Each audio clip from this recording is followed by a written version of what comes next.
Hello नमस्कार दोस्तों आज के समय में महंगाई इतनी बढ़ गई है। अगर आपके पास हेल्थ इंश्योरेंस नहीं है और आप हॉस्पिटलाइज हो जाते हैं, हॉस्पिटल में भर्ती हो जाते तो आप कम से कम 5 साल या 10 साल पीछे चले जाते और आपकी पूरी सेविंग या बोकिसन यहाँ पे इन्फ्लेशन 14 से 15% इन्फ्लेशन चल रही है मेडिसिन।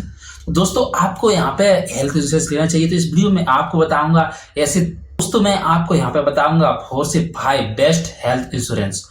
और आपको सबसे पहले ये बताऊंगा कि आपको हेल्थ इंश्योरेंस लेते समय या लेने से पहले कौन कौन से पॉइंट आपको पता होना चाहिए और आपको हेल्थ इंश्योरेंस लेने से पहले आपको क्या क्या देखना चाहिए। तो चलिए चलिए स्टार्ट करते। सबसे पहले हम चलते हैं अपनी कंप्यूटर की स्क्रीन पे। दोस्तों आप कोई भी हेल्थ इंश्योरेंस ले रहे हैं, मैं आपको आप बोल रहे कि मैं यहाँ पर रिकमेंड नहीं करूंगा कि आपको कौन ये वाला लेना है, लेकिन मैं आपको यहाँ पे बता दूंगा कि हेल्थ इंश्योरेंस से आपको क्या क्या यहाँ पे रखना चाहिए, सावधानी रखना चाहिए। तो सबसे पहले दोस्तों यहाँ पे सबसे पहले आपको क्या करना चाहिए, आपको सबसे पहले रूम रेंट लिमिट देखना लेना चाहिए। कोई भी हेल्थ इंश्योरेंस आप अगर ले रहे हो तो वहां पे क्या दोस्तों किसी भी यहाँ पे क्या नहीं होना चाहिए, आपके पास यहाँ पे कोई भी लिमिट नहीं होनी चाहिए, कैपिंग होनी चाहिए कि आपको यहाँ पे डीलक्स मिलेगा या सुपर डीलक्स मिलेगा या आपको जनरल वार्ड मिलेगा। यहाँ पर दोस्तों आपको नो रूम लिमिट यहाँ पे आपको देख लेना चाहिए ऑप्शन। और दोस्तों रेस्टोरेशन ऑफ कब, अगर आपने क्लेम नहीं किया, अगर आप मान चलो रेस्टोरेशन का मतलब जो होता है दोस्तों, जैसे मान चलिए 1 साल में दोस्तों आपने यहाँ पे कवर लिया है 5 लाख रुपए का। अगर आप बीमार हो जाते हैं और यहाँ पे आपका 5 लाख क्लेम हो जाता है और खत्म हो जाता है, उसके बाद 1 साल में आप दूसरी बार भी बीमार हो जाते हैं, लेकिन आपके पास तो यहाँ पे है नहीं है क्लेम क्योंकि आपने खत्म कर दिया। लेकिन यहाँ पे आपको रेस्टोरेशन का मतलब होता है कि फिर से खत्म होने के बाद यहाँ पे फिर से रिस्टोर हो जाएगा, फिर से वो 10 लाख हो जाए। तो ये दोस्तों आपको क्या देखना चाहिए, यहाँ पे अनलिमिटेड होना चाहिए 1 साल में दोस्तों। उसके बाद दोस्तों यहाँ पे रिन्यूअल बोनस देखना चाहिए। अगर आपने 1 साल में कोई यहाँ पे क्लेम नहीं किया तो आपको यहाँ पे क्लेम नहीं किया या बोनस क्लेम बोनस या रिन्यूअल बोनस आपको यहाँ पे कितना मिलेगा वो आपको देखना चाहिए। उसके बाद यहाँ पे दोस्तों आपको कैशलेस हॉस्पिटल, आपको कोई भी हेल्थ इंश्योरेंस लेने से पहले आपको क्या वहां पर देख लेना चाहिए कि आप जो इंश्योरेंस ले रहे हैं उसका नेटवर्क कितना है, कैशलेस हॉस्पिटल से नेटवर्क कितना है। उसके बाद दोस्तों यहाँ पर कोपे, ये आपको यहाँ पर कुछ समझ लेना चाहिए। यहाँ पे क्या कह रहा है 80% claim paid by ensure outside. अगर आप जो इंश्योरेंस लिए हुए हैं अगर वो आपके इंश्योरेंस कंपनी के नेटवर्क में नहीं आता और आप इमरजेंसी में दूसरे हॉस्पिटल में एडमिट हो जाते हो तो आपको यहाँ पे ये क्या कह रहा है 80% क्या देगा, आपको यहाँ पे क्लेम देगा। लेकिन आपको दोस्तों यहाँ पे क्या देखना चाहिए, ऐसा हॉस्पिटल देखना चाहिए जो 100% हो। उसके बाद दोस्तों यहाँ पे आपको प्री हॉस्पिटलाइजेशन कवरेज देख लेना चाहिए। जैसे मान चलिए आप किसी डॉक्टर के पास गए, डॉक्टर ने आपको ओपीडी में गया, डॉक्टर ने आपको क्या रिपोर्ट्स वगैरह लिखी, ब्लड टेस्ट लिखा और भी जांच अल्ट्रासाउंड लिखा, बड़ी बड़ी बीमारी है तो उनकी जांच लिखी, तो आप एडमिट नहीं हुए। तो दोस्तों उसमें क्या दोस्तों आप एडमिट 20 दिन बाद या 30 दिन बाद एडमिट किया, डॉक्टर ने कह रही आपकी रिपोर्ट देखने के बाद ये आपको एडमिट यहाँ पे होना पड़ेगा। तो दोस्तों ये आप एक देख लेना चाहिए कि 16 डेज पहले से प्री हॉस्पिटलाइजेशन यानी 60 दिन पहले से जो भी आप ट्रीटमेंट लिया वो आपको कवर होना चाहिए।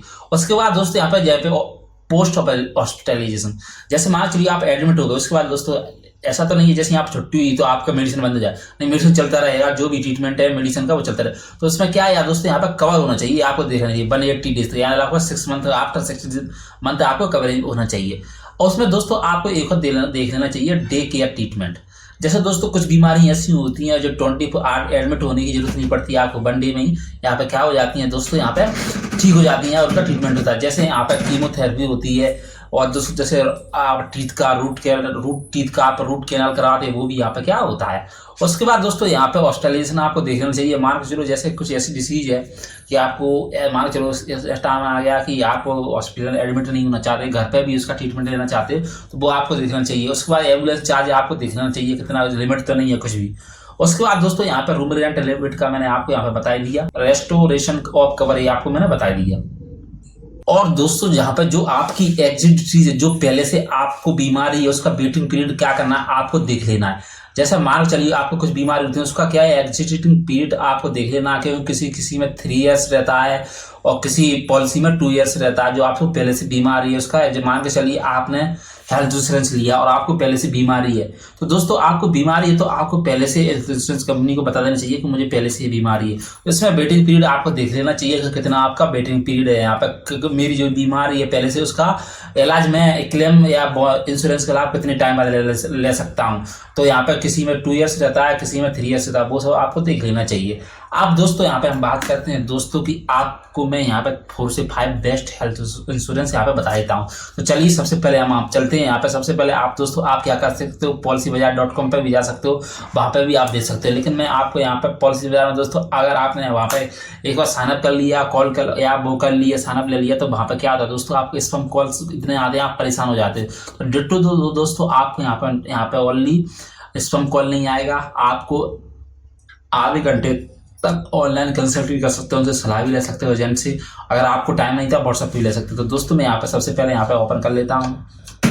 सबसे पहला दोस्तों यहाँ पे HDFC इर्गो ऑप्टिमा सिक्योर, ये आप ले सकते हो, डॉक्टरों से भी ले सकते हो और आप पॉलिसी बाजार से भी आप ले सकते हो। कुछ नहीं करना, आप क्लिक करना, क्लिक करने के बाद यहाँ पे ऑप्शन मिल जाएगा बाय नाउ। अगर आपको कुछ यहाँ पे और देखना कि क्या का वो ऑप्शन है कि नहीं है जो मैंने आपको बताया, वो यहाँ पे आप मिल जाते थे। प्री पोस्ट एक्सपेंसिव कवर ये और यहाँ पे दिया गोल्ड रेस्टोरेशन बेनिफिट, यहाँ पर डे केयर की ट्रीटमेंट यहाँ पर दिया। मतलब जो भी मैंने आपको पॉइंट बताया वो इसमें आपको देखने को मिल जाएगा, वो आपको यहाँ पे चेक कर लेना है। उसके बाद दोस्तों यहाँ पर दूसरा और रहता है यहाँ पे केयर सुप्रीमो, इस पर क्लिक कर देना है। तो यहाँ पे केयर सुप्रीमो मिल जाएगा और उसमें बेनिफिट चेक करना है आपको कि यहाँ पे बेनिफिट वो दिया है कि नहीं, बोनस वो दी है। तो यहाँ पे देखो यो केयर पिकअप, यानी यहाँ पे रूम लिमिट भी नहीं है कुछ भी, और यहाँ पे पोस्ट प्री हॉस्पिटलाइजेशन यहाँ पे कवरेज दिया हुआ है, और यहाँ पे इन रिस्पेक्टिव ऑफ डिसीज का भी कवरेज दिया है, यहाँ पे डे केयर ट्रीटमेंट कवरेज भी दिया है, यहाँ पे गुड रेस्टोरेशन बेनिफिट भी आपको यहाँ पे दिया हुआ है।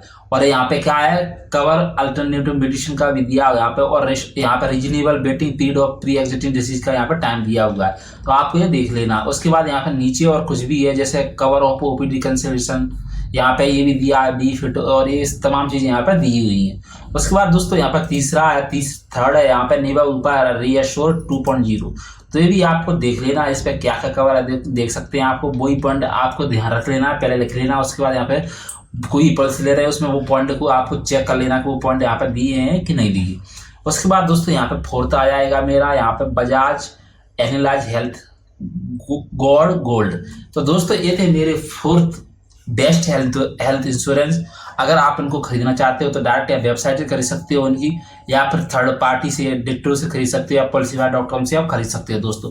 तो दोस्तों आपको एक क्या करना है दोस्तों, ये मैंने आपको पॉइंट बताया शुरुआत में, वो पॉइंटों को आपको हेल्थ इंश्योरेंस लेते समय ध्यान रखना है। और आपको एजेंट से भी लेते हैं तो इन पॉइंटों के बारे में आपको पूछना चाहिए कि आपको ये पॉइंट ये आपको मिल रहा है कि नहीं मिला, जो भी ये बेनिफिट है। क्योंकि दोस्तों क्या होता है, किस टाइम आपको कुछ बीमारी हो जाती है, आप हॉस्पिटलाइज हो जाते हो, आप जो क्लेम करने जाते हो तो आपको पता चलता है ये तो इसमें कवर ही नहीं है। तो आपको ये सब क्या पहले से आपको डिसाइड कर लेना है, और जो भी डिसाइड करने के बाद उसको देख लेना है इंश्योरेंस कंपनी एक कवर कर रही है कि नहीं कर रही, और उसके बाद ही हमको क्या परचेस करना है। तो दोस्तों ये थी मेरी जानकारी, अगर मेरी जानकारी आपको अच्छी लगी तो प्लीज मेरे चैनल को सब्सक्राइब जरूर करें। Thank you watching.